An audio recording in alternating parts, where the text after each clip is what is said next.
Hello and welcome to the Perth Blue Baggers pod. My name is Louis, your host. And I'm Marty on special comments. Today we'll be reviewing our round 7 loss to Freo in Perth, and then also previewing our round 8 clash with St Kilda. So let's get into it. I was at the ground. Unfortunately, you couldn't make it, but we still both watched the game. It was a different loss. Yeah, look, I think it probably a little bit of echoes of Adelaide, maybe. Yeah. Where we felt that we competed most of the game, and probably dropped our heads for 5 to 10 minutes, and it was about 6.5 minutes actually. You could really put a clear thing on it. It was the first 6.5 minutes of the last quarter. We went into the last quarter with a 3-goal deficit. A bit of work to do, but it wasn't out of reach. And then they kicked 4 goals in those 6.5 minutes, and suddenly we're down by 40 plus points. Yeah. And it was never really going to happen after that. And it's such a shame because the match was a real arm wrestle for much of it. I mean, the first quarter was relatively even with 3 goals to 2. Even in the second quarter, I thought Carlton really had their chances. They kicked 4 goals for, and they could have been much closer. They're only down by 11, but they could have been pretty much even, I felt, at half time. I thought the third quarter for me was quite frustrating because we had so much of the ball and we dominated probably 2/3 of that quarter. But we just gave away a couple of late goals to give them a 3-goal lead. We did. And then, of course, that horrible burst, and that's part of the problem is we don't seem to stop it when opposition teams get a run on. Yeah. They just kick those goals so effortlessly. We were like training games. At times. I was just so frustrated. There was like they were just coming forward in waves and no one was running back with them. Where was the centre bounce loss after centre bounce loss? Yes, we got smashed out of the centre. So that didn't help. I mean, it was only 24 seconds in that Showbolton kicked the first of those 4 goals. So it really was a mess. So it was incredibly frustrating. Look, I will say one thing for the team. They didn't throw in the towel. Yeah. They did kick 5 of the last 6 goals. Now, arguably the match was lost by that stage and the Dockers took their foot off the pedal. But, you could have, maybe they were an outside sniff about 3 minutes to go when they're down by less than 3 goals. Yeah. I don't think I ever thought they were going to win. But, they did fight it out, and that's at least encouraging. I don't think we're too far away from some more wins. I just think if we can find a way to stop those run-on goals against us, this is a situation where, 80 to 90% of the game we were competitive, 10 to 15% we weren't. Yeah. That's the problem, eh? And that's just been fairly consistent through much of the year. Just, drop the bundle for 5 to 10 minutes. And they're a bad 5 to 10 minutes, a really bad 5 to 10 minutes. And the argument against people saying, but all teams do it. Of course they do, but it's just us in these game-changing moments really drop the ball and it all falters. And not all other teams seem to have 4 or 5 goals kicked, that many goals kicked against them consistently in the space of about 5 or 6 minutes. And fade out this many times. And ours, disproportionately, they're happening in the lately in the last quarter. Which is still a problem, I think. That was frustrating. I mean, one thing I'll say for the team is that Fremantle are a very good team. Yes, for sure. Fremantle's probably the second best team just on form at the moment. I mean, we all know Brisbane's going to be up there in Geelong and others and Hawthorn, but Dockers are in good form. Yeah. And so if you had said to me coming in that probably lose by 2.5 goals, I'd probably say that wasn't the worst result going round. Same, I'd probably expect them to lose by 5 or 6. Yeah. Maybe more. And we had a few injuries out and, people out with injuries and the like, would have been helpful having the big Pitt in there, for instance. We're missing someone like him. And we didn't, with Harry out, I was a bit worried. Actually, our forward line To have Brody Kemp problem. kick Yeah. 4 goals and McGovern 3. Yeah. I mean, that was pretty good. They were pretty good. I mean, there was some disappointing misses. I thought that It's a bit to the third quarter there. I think there was one snap from Zach Williams that could have put us in front, and you never know how that could have. That should have really been kicked. Yeah. I think Cooper and Lord missed one as well, and we did have a few opportunities there. I thought in that third, and then other opportunities where we got it inside 50 and we just didn't make the most of it. Yeah. So it's, I suppose, every team has moments when they look back in a loss and go, if only we'd done this a bit differently. Yeah. But I think the reality is Freo is such a more superior side than us. Their ball movement and speed is unmatched, especially against Carlton at least. We don't have any defensive capabilities against that type of speed of Bolton, Frederick and Hayden Young. Those 3 kind of carved us up, I reckon. And then their defence is good usually. I don't think they would have done well today. Freo fans wouldn't be happy with that. Well, that's the thing. Docker's coming. They don't have a lot of weaknesses. You mentioned they've got a very strong midfield with some real talent there in Sarong and Young and Bolton and others and Rasmussen. And then the forwards, they've got this 3-headed monster forward line. Yeah. That's very hard to stop. And the back lines with Pearce and Ryan and others, I mean, they're a pretty good all-round team. Yeah. So that's why, I mean, I'm never happy with the loss, of course. But I do think, they fought out the game, 85% of that game pretty well. Yeah. Actually. And that's where we're a bit disappointed about that other 15%. We'd let them down. Yep, I agree. Anything else? Oh, I was just looking through a couple of the team stats and I thought this was quite interesting. We had very similar inside 50s, which is a bit of an indication about our opportunities. Yeah. We mentioned they were better with the ball than we were. I think they went at 32% inside 50 efficiency compared to our 26. So that's a bit of a difference. And that is a bit of a difference. That's significant. Yeah. We lost the clearances 29 to 34. That's uncommon. Which is uncommon because, I think even when we win the clearances, we often don't win win the game.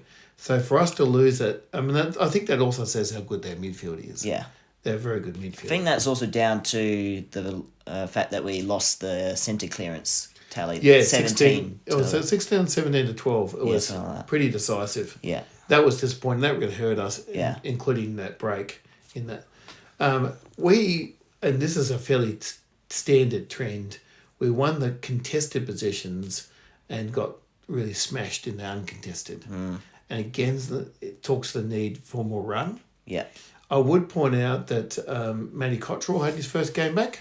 Yeah. Now, he didn't set the world alight, but that's okay. I think he's still one of our highest meters gained, actually, third or fourth in the team in terms of meters gained. I'll look that up for you. Matty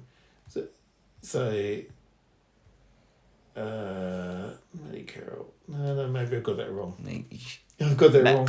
Carroll with instead of Cottrell. No, Cottrell, Carroll. But I look, it was his first game back, but that will help. He needs a few games under his belt, but he does get forward and back. Yeah. And our other big runner is, of course, Ollie Hollands, who, with everything going on with the Hollands family, didn't play. Yeah. So, those kind of guys, when we get their run back, may make a difference. We've got to start winning as much of the uncontested footy as they do. Yes. I think that's a bit of a litmus test. Let's keep an eye on uncontested footy because it talks about the run. Let's have a monitor of that in the next few weeks before the bye, I reckon. Absolutely, see. Yeah. One stat that I was really impressed with, and it is often a litmus test for us, and it perhaps shows why we did get close and create scoring opportunities. We won the tackles inside 50, 13-3. Bravo. Love that. It just shows that there's guys who are putting the pressure on in our forward line. Yeah. And, that's also where some of those turnovers happened and some of those pressures happened. Yeah. Pressure things happen. And, a few guys to think of that. Frank the Tank kicked 5 tackles. Nice. I think Jagger had 5. Cooper Lord had 6. Cripps and Walsh, who did everything else as well, had 7. Yeah. I mean, these are guys that, some of them midfield, of course, but some of them are going forward and having tackles inside 50 as well. And most of the forwards had at least 1, but several of them had more than 1. Yeah. I want to see them have 4 or 5 each, thanks. Yes, I agree. And pressure acts a bit more too, I think. I was looking at some of the forwards pressure acts. I think you might be right. I think we're not too bad in that, in the pressure acts as well. Yeah. I'm not sure if it shows it on there. But overall tackles, what was that? That was... I think we won. Yeah, I think I'm certain we won the overall tackles. I'll find that Defence for you. section. I'll find there we go. Yeah. No. Actually, even. But like I said, it is a litmus test with your forward. One of my yardsticks for forward is, of course, goals, but also your tackles inside 50. Seems like a simple... in particular. Seems like a simple aspect, but it can actually make a difference.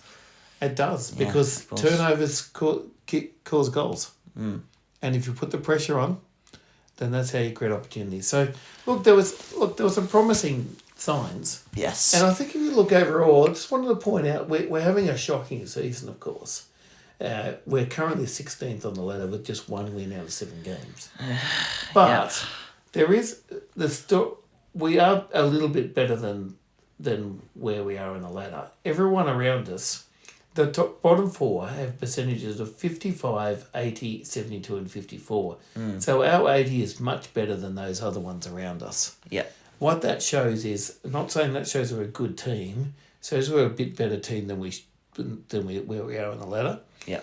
And I just point out, we haven't tended to get smashed. We tend to get beaten, and sometimes beaten well.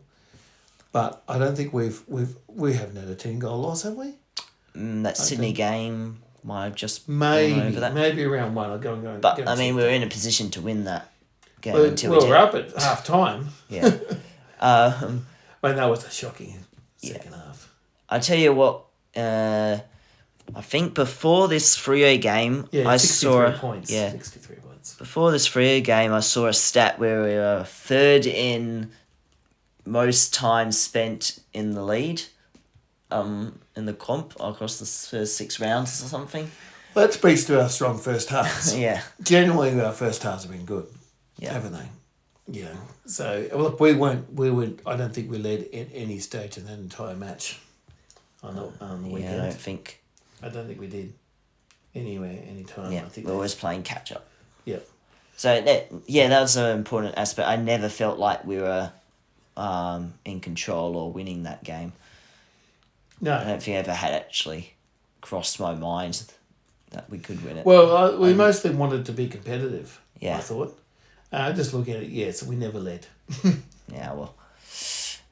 Anyway, that's the way it was. I think we coherently outlined what happened in that game. I mean, it was good to be amongst it. Good to see some footy. I had a good prime position behind the goal, so I could kind of see how everything was setting up along the wings and entries inside 50 with leads and all that. I think Brodie Kemp and Mitch McGovern led well, and that was a positive sign there.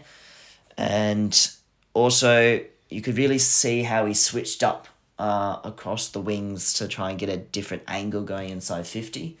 So eventually it worked. It wasn't very fast, but I think they still managed to get it reasonably efficient. Because 26% is better than what we would usually do. I mean, I don't have the stats in front of me on that, but it seemed that for us, 89 points wasn't too bad overall. Like I said, they're a pretty good team. You know, you take the fact that we're losing clearances, we're losing centre clearances. We've got a lot less uncontested possessions than them, and we're still getting 89 points on the board. For us, 13 goals is not too bad. Yeah. And we had a genuine opportunity for a few more too. I mean, we could have cracked the ton. Yeah. I think that type of game can beat some of those around us. That would beat bottom 4 teams. Yeah. Maybe bottom 6 teams. I don't know. It's around about that. Like we're not necessarily we certainly weren't where we should be. But I thought that we played a lot worse games than that this season. I agreed. So, yeah, mostly positive outlook on that game. So, let's get into some of the player stats. That always brings out the best. Yes. Look, I thought Walsh was great. He was the pick of the players for me. But I'll tell you what. One thing that I enjoyed about this one, I've been a bit frustrated, as you know, in terms of finding high quality players across the board. I did think that there was probably 6, 7, or 8 players I could have given votes to. I agree. Yeah. And that's pretty impressive. I was pretty pleased. And I felt my top 5 was a bit arbitrary because I could throw all over. Because it was comparing apples with oranges a bit. We had some very good players on each line. And there are players on each line in my top 5. Yeah. So 5 is Walsh. Yep. Walsh had 32 touches. 7 tackles, 599 metres gained, 8 inside 50s. And most of those were team highs. So yes. 32 touches, team high. Tackles, metres gained, easily team high. Tackles, equal team high. You know, he was in the midst of a lot of things. Kicked a goal. He's having a good season. Yes. Sammy Walsh. He's clearly, I think, our best player at the moment. Yep, certainly leading best and fairest. Yes. I noticed he got in the coaches' votes too. Did you see that? Yes. Yeah. We had 3 players in the coaches' votes out of 6 players who got votes. So that's a sign the coaches saw that, you know, we made some good contributions too. Yeah. So 5 votes for Sam Walsh for me. Yep. My 5 votes goes to Matt Carroll, who I thought is playing his wing role very nicely lately. I think across the last 6 games he's played, he's had very decent efforts and outings. I think his willingness to compete throughout the field and his impact is what was most notable for me. 21 disposals, 5 score involvements, 431 metres gained, 7 inside 50s, 1 goal and 5 marks. Walsh is stiff to miss out, but he's got I thought it was a bit stiffer. Well, but anyway, like I did say at the outset, you throw a cloak across them. Carroll was really good. And I think at the start of the season, we were really looking forward to Carroll playing because he had a niggling injury that stopped him from playing the first couple of matches, etc. He showed some really good promise late last year, and he's starting to really flourish. He's probably in our top 5 players across the team in terms of form. Yeah. We'll see if he maintains it over the year. But for a guy that's been delisted, you know. Yeah, he did, yeah. Yeah, that's damn impressive. He's come back really, really well. Yeah. Come off the rookie list. A good success story when I'm many just really have. Pleased for him. We haven't had a lot of good success stories in recent years. He's made the most of opportunities. And when he gets like that raking left foot, yes, he can really, really get you going. So we're after someone that showed that run, maybe halfback, maybe wing, somewhere in there, and he's showing some of that. Yes. Also, you want the ball in his hands. Precisely. That's why he gets So you get your 5. Like I said, my 5 was Walsh. My 4 was Brody Kemp. Yeah. Brody Kemp kicks 4 goals. That's pretty damn impressive in any game just about. I thought I'd been a bit frustrated with kicking previously. I think I'd even been calling for him to be demoted a few games back. That stuck with him.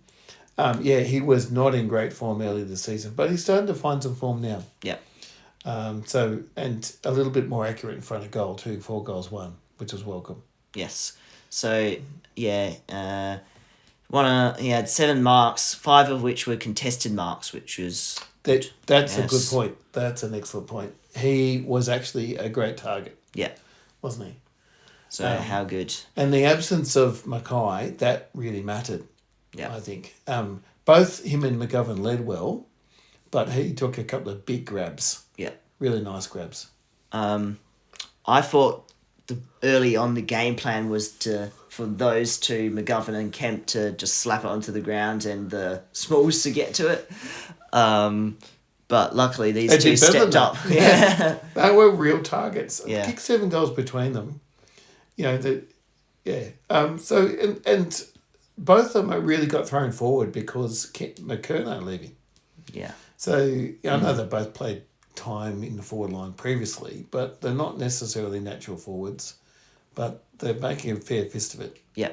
I wouldn't be moving Kemp down back anymore, I don't think. No, I think unless we have severe injury issues or something, we don't have a lot which of we depth don't in at the that moment, background. which is good. We don't have a lot of depth in the back line. No, I guess. Look, Wiedering, Haynes was still Lewis Young playing.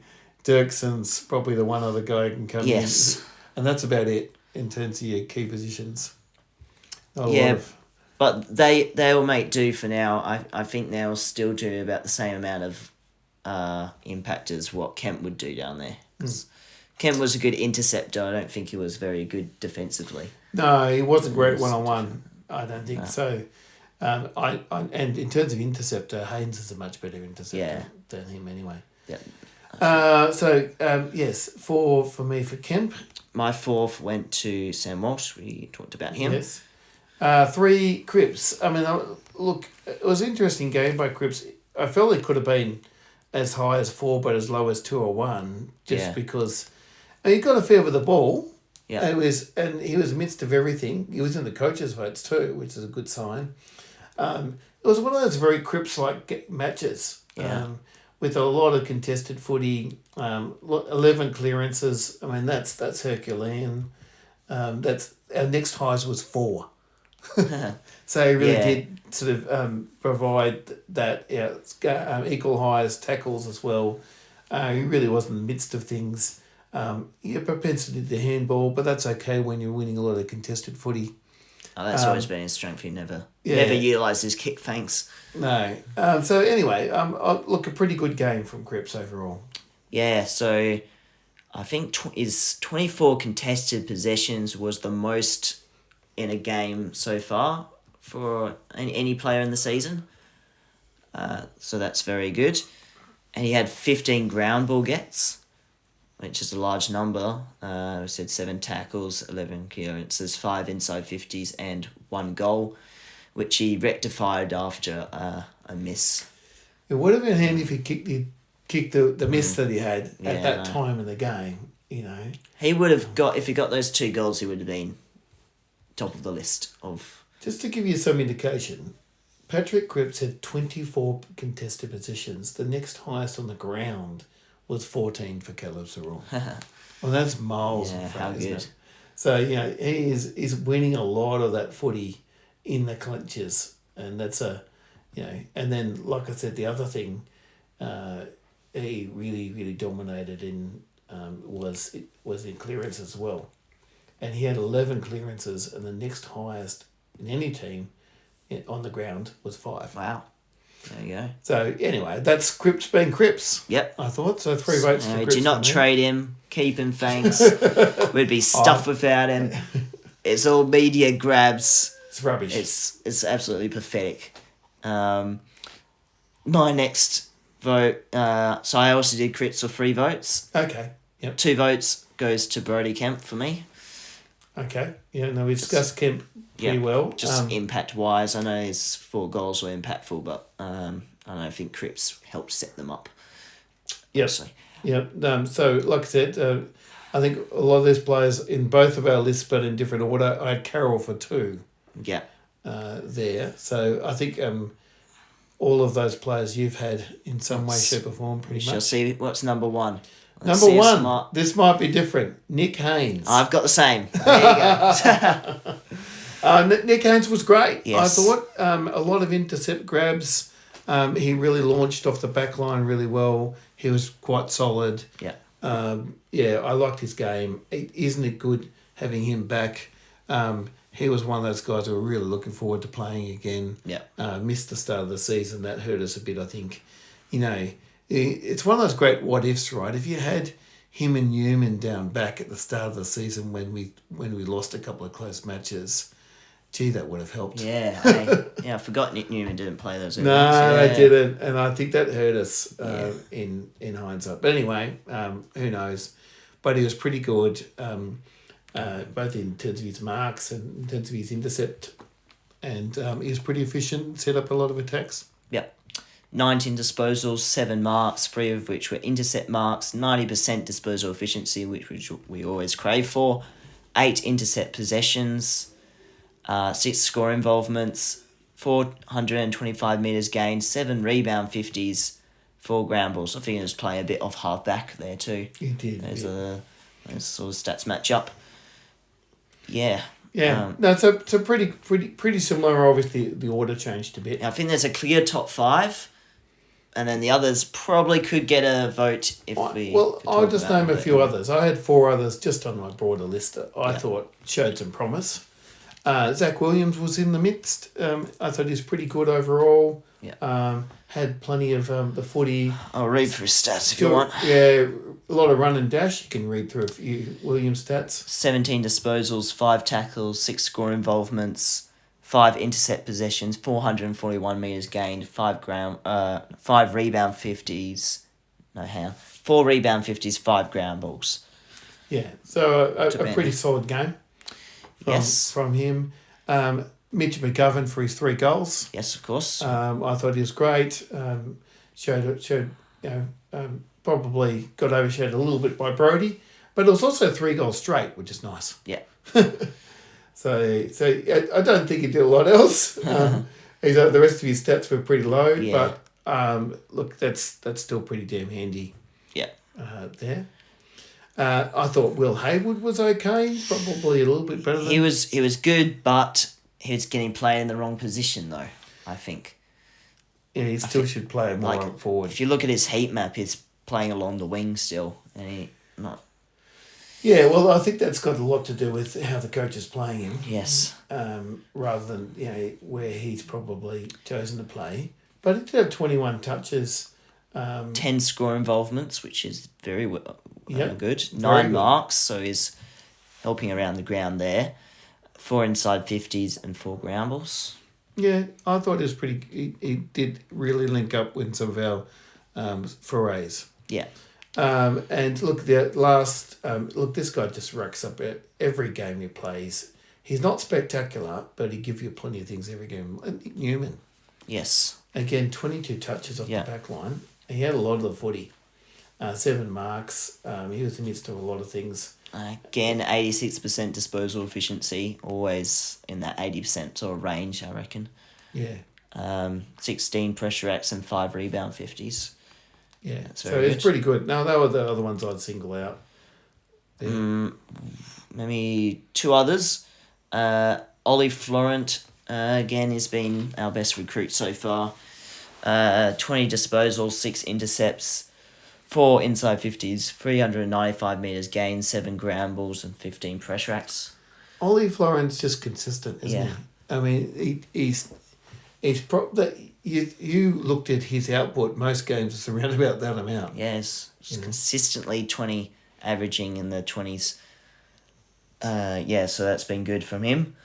And the one other player, Jagger Smith. So he only had 5 centre bounce attendances, which we would probably want to see a bit more of, but maybe just getting managed and they don't want to put him under stress. But unfortunately, the best, the Rising Star Award, right? I think Trenbarth and Willem Dersma have now probably gone past him in that likelihood, but that can always change once. Oh, there's a lot of footy to go. Form. And that award has recency bias. Yeah. So if you finish strongly, I have no doubt he's getting managed. Yeah. If you look at him, he's been particularly kept out of some of too many of the contests. Yeah, no, not contests generally. I mean clearances. The stoppages. Yeah. Right. Centre bounce stoppages and other stoppages, and I think it's deliberate because that's where the pushing, the shoving, the holding, the bashing and crashing. It's a fairly slight warrior frame, and I think that the club is taking a longer term view with him. I'm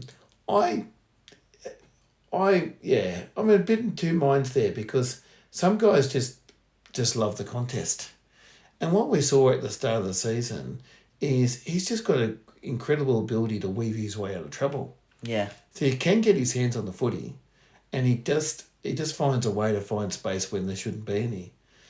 So I think they're being pretty cautious. I particularly like to see him unleashed thrown into the middle when we're the tide's going against us. Yeah, think. mix it up. That's what we talk about. Voss is a bit indecisive with the centre bounce attendance. Changes Well, he when things sometimes don't sticks work. with the same Yeah, guys when they get flogged. yeah, And I think that's when you throw someone in like that. I everything I've seen with Jagger is that he wants the contest, yeah. actually, and he likes being in the mix. You know. So, yeah, I think his stats were very good considering he didn't have that, he wasn't playing completely as we would like. But he had 19 disposals. He went at 100% disposal efficiency, which I think he probably hasn't got anywhere near that. I think it's mostly been 60s or 70s throughout. I think that has been a slight issue for him. But he is a bit down on some of the other runners in terms of metres gained. Yeah. But I think, like I said, it's got a bit to do with how it's been played. Yeah. How much time on ground did he spend? So he had 76, which is not... That's not... Cripps had 77, so he's on the ground a fair bit. And Cherry had 77, Walsh had 81. So there's... you've got to measure him up against the other mids, really, because you key backmen like... or key forwards, like Kemp was 91, but that's what you expect. Yeah. They're not running nearly as much, are they? Yeah, Wheatering's on just about the whole game, typically. Wheating was 94. So, yeah, Jagger also had 6 score involvements, 4 inside 50s, 5 tackles, 8 marks, and 16 pressure rucks. So that was good. I think that completes all of the players we want to look into for round 7. So, yeah, we'll go into the round 8 preview against St Kilda, who we have a new... I wouldn't say it's new dislike for them. They're very much on my hate list, like with the likes of Essendon, Richmond and Collingwood, of course. Probably because they keep taking our players. So we're going to meet some foes, Silvani, both of the Silvanis, and TDK, Jack Carroll, who's been playing recently. I don't think Paddy Dow will play. He's probably injured or something, knowing him. No. Well, most of those players are fringe players. Obviously, TDK's not. And we're disappointed to lose Jack Silvani. But some of those others... Yeah. Liam Stocker couldn't get a game. Yeah. Paddy Dow couldn't get a game. Jack Carroll couldn't get a game. You know, so... Yeah. Not really. I mean, that's not really poaching, to be fair. But yeah, I mean, ultimately it's going to cause a bit of some fiery exchanges, no doubt. So there'll be plenty of feeling in this one. So if anything will motivate them, that will be it. We saw how they were motivated against Sydney. I don't know whether that's the best approach. Do you start fights or get into their face, or do you kind of give them the silent treatment? Or Look, I didn't go well against Sydney. Because Cripper got a bit too into it, gave away 2 free kicks. I wouldn't get caught up in that too much. I think use it to motivate you, get focused. It should be a really good match on paper. I mean, they're not doing that much better than us, right? And look, their form's a bit better than us. I mean, they did win by 100 points against West Coast. Mind you, look, they're not alone there. Yeah. I got the sense that when they get on top of teams, they can really score quickly. Yeah. But I think there's a fragility there as well. So I think that we're half a crack at them. I mean, we've gone down to Fremantle by 14 points. This is the kind of game, if we play that well, we probably should beat these guys. But that's a big if at the moment. And until the boys start winning games, you don't get the confidence to win games. What worries me is they get in another tight situation in the last quarter and they lack the composure. Yeah. So that's the tricky one. And even if they get up at half time, you know, there's those nerves about fade outs and whatever. Yeah. You know. I really hope Pitnet's back. I'd love to see Pitnet and TDK go head to head. I worry if he's not, because I mean Reedy battled bravely, but he was well beaten by Jackson. I think we might need to keep the 2 ruck system because they have Rowan Marshall as well. Possibly, yeah. I mean, you do have 25, 23, and Reedy was okay last game. So, yeah, maybe you play them both. Yeah, I think Reedy will keep his spot for now. Any players of note to watch out for in St Kilda? Of course, they got Nas. Plenty. Look, they've got a talented team. They got plenty of talent there. I mean, TDK, he can play. Yeah, Higgins always. Higgins, as we remember that stupid goal. But yeah, he's one of those players that always plays well against us. Just on that list, you know. We seem to have them. Look, our record against Saints overall is not great. They probably have the better of us a bit more in recent times. So we need to. I think there's plenty of reasons why we should be very motivated for this weekend. So motivation shouldn't be an issue coming into this. I think it's clear that Voss hasn't lost the players. That's for sure, though. No, I don't think it's that. I which think is why I don't think you should get rid of him this early. If he was losing players this early, of course you probably would, but I think you need to give it a little bit more time to simmer through, and then try and find something at the end of the season for draft, trade, and pre-season. Yeah, there's some more tough calls coming, but remember we did turn over 11 or 12 players. We turned over the list a lot from last season this season. So, you know, there's also a thing where if you try, no successful club is turning over 11 or 12 players every season. Yeah. So it really is a bit of a list overall. Yeah. And there's plenty of young talent to come through too. So I think it's a got rebuild. Draft picks. I think we want to retain them and we want to draft well. Yeah. Those draft picks are going to be worth a bit more at the moment. Yeah. Given where we're at. And look, they retained a 10% bonus for father-son bids for bottom 8 teams. And that's probably going to work in our favour at this rate. Yeah. Yeah. I'd still rather see us play in a wildcard round and not play, just because you play to win. Yeah. And we've gone to the draft many times.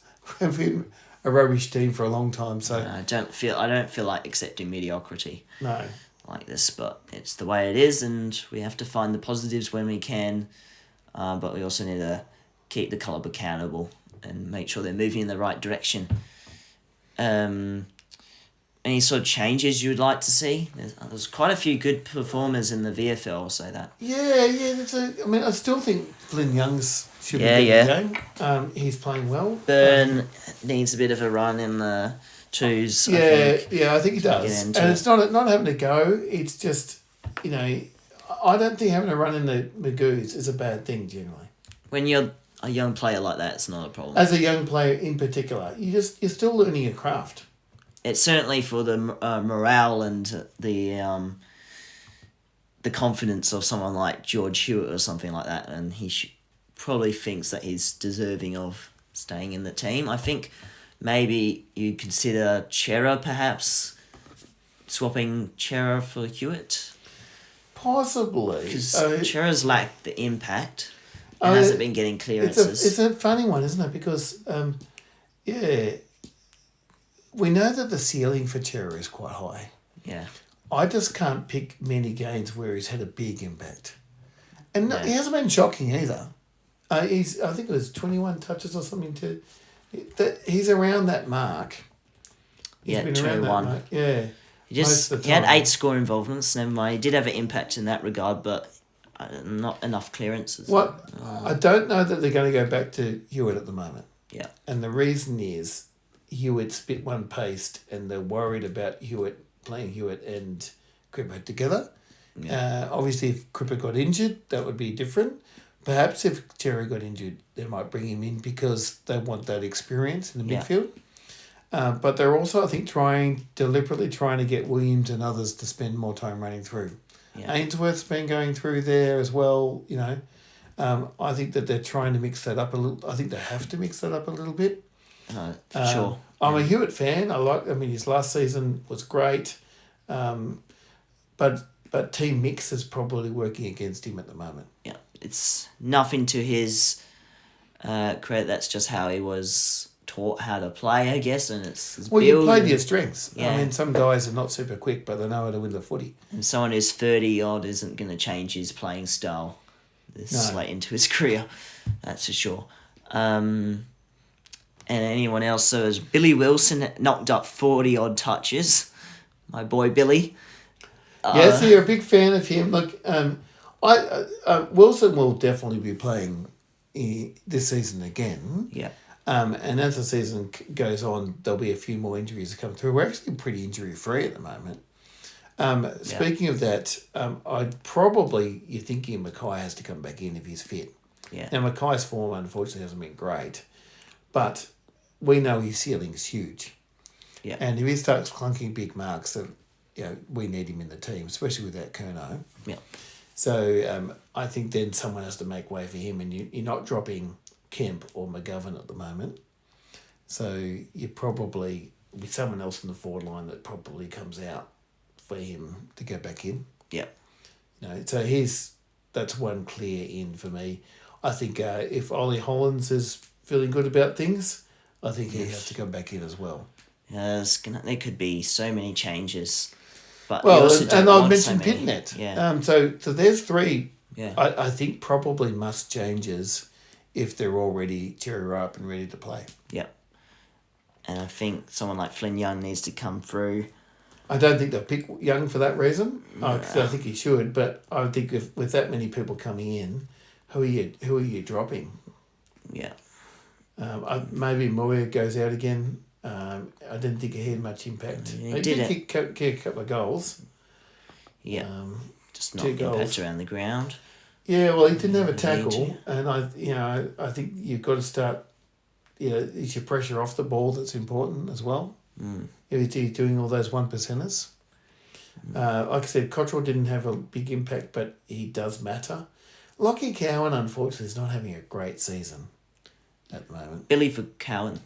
But I mean, Cowan, I still think he's a quality player. Yeah. And we've seen what he can do. Look, there's a lot of does Frank the Tank make way? I don't know. His goal was great, but he had just the 1 goal and only the 8 touches. He did have the 5 tackles. I mean, I think that's impressive. That's decent, I guess, yeah. That's that pressure. He's playing the fog role, I think, a bit at the moment. Yeah. Just remember, though, when you're a forward, you've got to hit the scoreboard. Yeah. I think Sard is quite a fair way back. I don't see him coming back into the side. He's a bit pushed aside with Hewitt. Sort of. Oh, well, the other guy, I reckon, is the guy that's gone past Sard probably is Carroll. Yeah. Carroll's your man that you general off half back / wing that's up the ground, that's running, that's cutting through your opposition. He's got a better kick on him, I think. Oh, probably more accurate. I mean, Sard. More accurate. Sard's Sard's got a a bigger bigger kick. And I don't think Sard has quite found the form of late that he had. Remember 2 or 3 years ago. 2022 is Australian, wasn't he? That's right. He was sensational. Yeah. I don't know if Father Time's caught up or whatever else, but yeah, you're right. I think that he's probably a bit further back. Yeah. Who else was who did well in the VFL? I feel like there was one more we're kind of forgetting. Boyd, maybe. But Jordan Boyd. I don't think there's I space think he's for a him. bit out of favour. I can't see him getting back either. So there's depth in the smaller defenders, just not key defenders. Yeah. Well, look with Dean, Wietering, Haynes, and Young, they're okay for now. It's just that there's not many behind them. Yeah. There's Dirksen and not much else. Dirksen even played forward role actually in the VFL. Yeah, I Kicked saw 2 that. goals. I'm not sure whether that's given that he's come out of the back line and trained all pre-season the back line. Yeah. I guess I was a bit surprised by that. Anyway, it's up to them. They make those decisions. I think that's all we have gone through for that sort of preview. Now we do predictions. How do you think we'll fare against St Kilda? I reckon we're going to knock them off by a goal. I reckon a goal in it. We're going to knock them off. I reckon the boys are going to be highly motivated Yeah. against the Saints. I'll say that we'll win, but I'm still not tipping us. Because I just can't. I haven't been able to tip them since North Melbourne. I don't think I will be able to tip them until some other game like against Essendon or West Coast. Look, it's hard to have any confidence, isn't it? Yeah. Yeah. Yeah, it was very much underdogs again. But yeah, we'll see how it goes. I hope they really do fire up and keep up that nice effort that we've been seeing across the last few weeks, not giving up even when the lead does go. I think it's going to be important. So even if they can somehow try and fight back, even after the damage has been done, maybe, that's the way to go. So I hope they can kind of do that. Something that I noted, I don't think we've come back from a game since the first game against GWS in 2024. So it's been like 2 years since we've came back from behind in a game. 2 years. Yeah. That's incredible. And all these other teams are coming back from behind against us instead. Yeah, I think it speaks to our second halves. We are unable to keep leads and we're unable to come back from behind. That shows that, there's something about us running out games. Yeah. That's the way it is, Oh, well, let's hope we can buck that trend. Indeed. Thank you for tuning in. Make sure you like, subscribe, follow us on Instagram, Perth Blue Baggers Pod and Carlton Flaggers. Catch you soon. Up the Baggers. Can the Blues.